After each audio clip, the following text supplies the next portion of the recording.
Welcome to The Explainer. I am so glad you're here today because we are setting the stage for an incredibly exciting deep dive into the true capabilities and, honestly, the very real limitations of frontier AI agents in the modern workplace.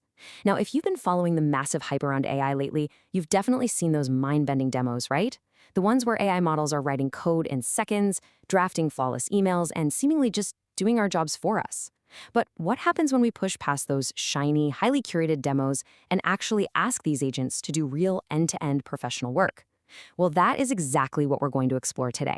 We're going to break down this groundbreaking new benchmark called Agents Last Exam and discover why raw model intelligence just isn't enough anymore. We're going to break down all the major results, split tests, use case topologies, and the crucial insights that are uncovered by this new benchmark. So here is the multi-million-dollar question we all need to answer. Are AI agents ready for true professional accountability? Because look, it's one thing for an AI to draft a polite email response, but it's an entirely different universe to hand an AI a messy stack of corporate financial documents and say, hey, audit this and find the discrepancies. In this explainer, we are going to contrast the sheer hype of those brief AI demonstrations with the rigorous, uncompromising demands of real enterprise deployment. Because in the professional world, as we all know, almost right is usually exactly the same as completely wrong. I really want to center us on this incredibly important thesis right off the bat. Useful agent capability has arrived, but reliable professional autonomy has not. Just let that sink in for a second. We aren't here to rely on doomerism or tell you that AI is useless. Far from it. The era of the useful agent is absolutely here. But we have to separate reality from science fiction. Being useful as an assistant, that's a huge milestone. But being reliably autonomous, where you can actually trust the system to execute a complex professional workflow without you babysitting it, yeah, that simply hasn't happened yet. Okay, let's dive into this. Here is our roadmap for today. 1. Real work, not toy tasks. 2. Useful but not reliable. 3. The cost of task energy. 4. The missing execution discipline. 5. EP, which stands for the execution architecture. And finally, 6. The reliable agent era. All right, let's jump right into section 1, real work, not toy tasks. For the longest time, we've basically been testing AI on what we can call toy tasks. Things like short trivia answers, basic browser navigation, or super simple coding algorithms. But if we look at the other side of the spectrum, we see real work. We're talking about converting a 2D-dimensional blueprint into a 3D model using professional CAD software like SolidWorks. We're talking about drafting entire legally sound patent applications or building highly complex financial models for startups. Real work requires interpreting shifting requirements, operating graphical interfaces, moving seamlessly between a browser and a file system, and ultimately delivering a final product that can be rigorously inspected by a human professional. And that brings us to ALE, or the Agent's Last Exam. ALE is the new gold standard benchmark because it deliberately avoids those synthetic puzzles.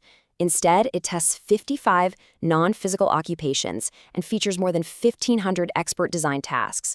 We're covering science, engineering, medicine, law, finance, and education. It essentially requires the AI to actually operate complex software and produce end-to-end deliverables. Think about it. A system that works reliably for a 10-minute browser task is definitely not the same as a system that works reliably for a 10-day project. ALE is designed to measure that latter scenario. Which leads us perfectly into section 2, useful but not reliable. Okay, looking at the numbers here, the headline results are honestly both impressive and a little sobering. Notice those pass rates on the left. GPT 5.5 hit an overall pass rate of about 24%, while Claude Fable 5 hit about 22%. Now, please don't dismiss that 24%. That proves that the useful agent era is truly here. Roughly 1 in 4 real professional tasks can be completed by top systems today. 2 years ago, that would have seemed like pure magic. But look at that final bar on the right. On the highest difficulty tier, the actual last exam tier, the score for every single frontier agent was 0. Not almost 0, exactly 0. Now, what's really interesting about this is that the 0 score isn't some public relations embarrassment. It is actually a brilliant systems diagnosis. It is hard, undeniable proof that frontier models fundamentally break down when professional work requires sustained reasoning, deep domain knowledge, multi-day reliability, and complex environment control. They hit this hard boundary where raw intelligence alone just isn't enough to hold a complex task together. All right, moving on to section 3, the cost of task energy. Let's talk money for a second, because there are massive disparities in the average task cost here. While Claude Fable 5 and GPT 5.5 had very similar pass rates, their costs were worlds apart.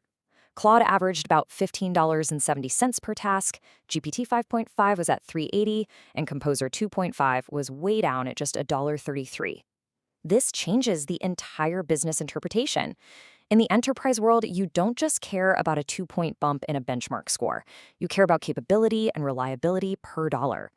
If an enterprise agent has to optimize verified output, the actual cost of generating that output is absolutely paramount. So the crucial point here is this concept of task energy. Task energy basically treats computing cost as a critical physical constraint of AI execution. It budgets model calls, tool usage, and verification loops.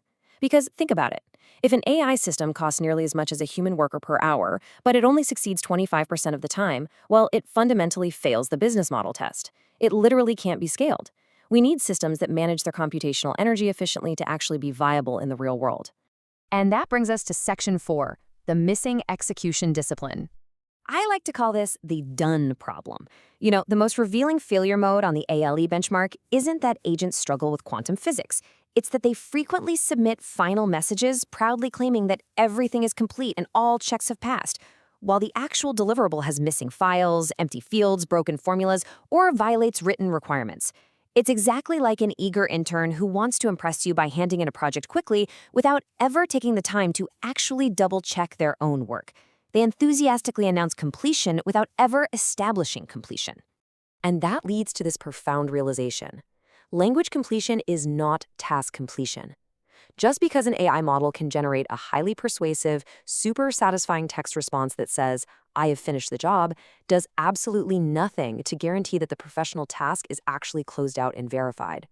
Tool use is just not the same as accountability. So how do we fix this?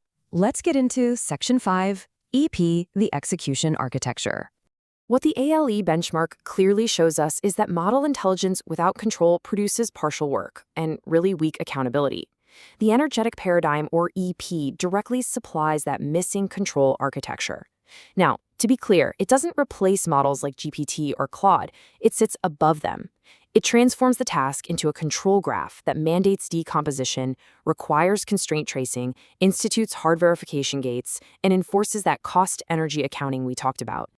Let's actually walk through this EP execution graph. Under EP, a task is a directed process.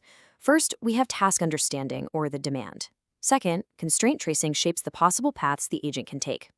Third, cost budgeting and tools actively transform the state of the work. Next, verification dates prevent drift. And if a step fails, failure repair loops kick in automatically. And finally, the deliverable is closed out. This structure forces the underlying AI model to follow a strictly controlled professional workflow. To anchor this in reality, let's look at some concrete EP workflows. If the task is 3D modeling, EP physically prevents the agent from saying "I'm done" until the CAD geometry is explicitly checked against the blueprint tolerances. If it's a patent application, the task simply isn't closed until the legal claims are computationally traced for consistency. If it's a startup's financial model, EP forces a hard audit of the spreadsheet formulas. Completion is no longer just a linguistic state, it becomes a validated system state. Oh, and EP also elegantly solves that really annoying long-horizon memory decay problem. Imagine a task taking 5 days. In standard AI, the context window gets completely polluted over time. But EP treats long tasks as recursive systems that save active state cards. So on day 1, a decision is recorded. By day 5, the agent knows exactly what verification is needed based on the active constraints saved from day 3. The agent doesn't just try to remember more, it remembers the exact state variables required to govern the next step of the project. All right, bringing it all home with Section 6, the reliable agent era. When we put it all together, the contrast is pretty stark. On the left, we have the baseline useful agent of today. It uses tools, it drafts outputs, but it wildly misses verification. On the right, we have the future, the structurally accountable EP-guided agent. This system traces constraints, meticulously checks software artifacts, and firmly closes deliverables based on hard evidence. It takes the amazing generative capacity of frontier models and wraps it in task physics.